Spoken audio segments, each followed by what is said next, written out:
Rəqəmsal ödənişlərin sürətlə yayıldığı dövrdə ödəniş xidmətlərinin çevik, əlçatan və geniş yayılması üçün yeni vasitələrdən istifadə olunur. Bunlardan biri də ödəniş agentləridir. Bəs kimdir bu ödəniş agentləri? Nə fəaliyyət göstərir? Nə işə yarayır? Gəlin mərhələ-mərhələ baxaq.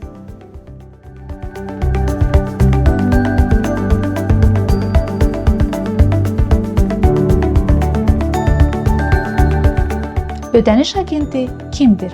Ödəniş agenti bank, ödəniş təşkilatı və ya elektron pul təşkilatı ilə müqavilə imzalayıb onların adından ödəniş xidmətlərini göstərən şəxsdir. Bu şəxs hüquqi və ya fiziki şəxs ola bilər və bu fəaliyyət ya əsas, ya da əlavə sahə kimi aparıla bilər. Ödəniş agenti hansı xidmətləri göstərə bilər? Müqavilə əsasında aşağıdakı xidmətləri həyata keçirə bilər. Ödəniş hesabına nəqd pul yatırmaq və ya çıxartmaq. Kredit köçürmələri, birbaşa debit, ödəniş kartı ilə əməliyyatlar, pul köçürmələri, istər yerli, istər xarici. Əlavə olaraq, ödəniş agenti elektron pul satışı və qalıq dəyərinin geri qaytarılması əməliyyatlarında da iştirak edə bilər. Fəaliyyəti harda mümkündür? Agent yalnız ölkə daxilində fəaliyyət göstərə bilər, əgər özü bank, elektron pul təşkilatı və ya ödəniş qurumu deyilsə.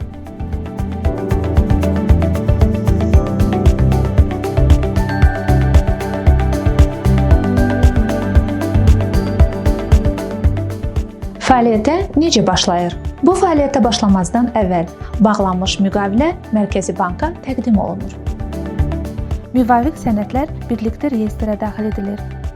Reyestrdən keçməyən heç bir ödəniş agenti fəaliyyətə başlaya bilməz. Kim nəzarət edir? Ödəniş agentinin agent fəaliyyətinə onu cəlb edən Maliyyə İnstitutu nəzarət edir. Hər bir halda bu Maliyyə İnstitutu ödəniş agentinin bütün fəaliyyətinə görə tam məsuliyyət daşıyır. Texniki tələblər ödəniş agentinin Maliyyə İnstitutu ilə daimi və təhlükəsiz əlaqə kanalları olmalıdır. Lazımi texniki infrastruktur və təlim keçmiş heyəti olmalıdır. Məlumat real vaxt rejimində ötürülməlidir və şifrələnmiş kanallarla qorunmalıdır. Bir ödəniş agenti neçə qurumla işləyə bilər? Bir ödəniş agenti bir və ya daha çox bank, ödəniş və elektron pul təşkilatı ilə əməkdaşlıq edə bilər. Heç bir qurum bu hüququ məhdudlaşdıra bilməz.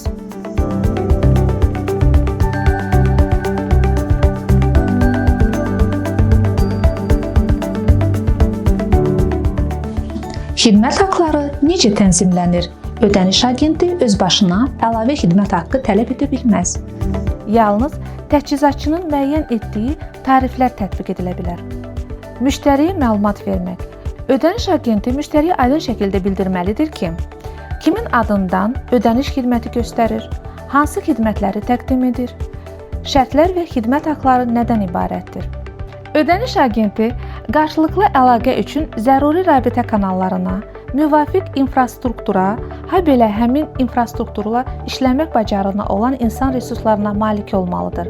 Tərəflər arasında informasiyanın ötürülməsi zamanı informasiyanın tamlığı və konfidensiallığı təmin edilməlidir.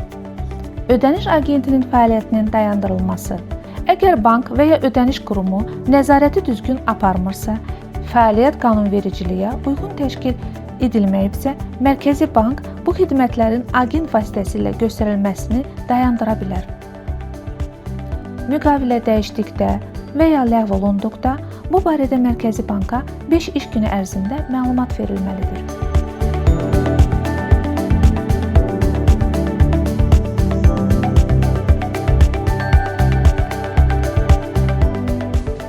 Üçüncü tərəflər vasitəsilə hansı xidmət göstərilir? Qanunvericiliyə əsasən kreditlərin verilməsi prosesinə aşağıdakı təşkilatlar üçüncü tərəf qismində cəlb edilə bilər. Bura daxildir poçta operatoru, bank olmayan kredit təşkilatları, elektron pul təşkilatı və ya ödəniş təşkilatı. Bu tərəflər müştəri sənədlərini qəbul edir, ilkin ödəmə qabiliyyətini qiymətləndirir, müqavilə və digər sənədləri, habelə ödəniş alətini banka və müştəriyə çatdırır. Kreditlərdə informasiya mübadiləsi. Kredit müraciətləri zamanı ödəniş hesabı iki formada açılır. Müştəriyə məsafədən hesab açılır ya da bu üçüncü tərəfdə ödəniş hesabı açılır və bank onlara güvənir. Kredit və xidmət limitləri, haqlar, qaydalar və məlumat mühafizəsi, bank sirrinin qorunması nəzərə alınmalıdır. Nəticə, ödəniş agentləri və üçüncü tərəflər maliyyə xidmətlərini daha çevik və geniş kütləyə çatdırmaqda mühüm rol oynayır. Amma burada şəffaflıq, texniki təminat və qarşılıqlı etimad əsas şərtdir. Əgər bütün tərəflər öz məsuliyyətini doğru şəkildə yerinə yetirərsə, bu sistem həm istifadəçilərə, həm də bazara böyük fayda verə bilər. Diqqətinizə görə minnətdaram.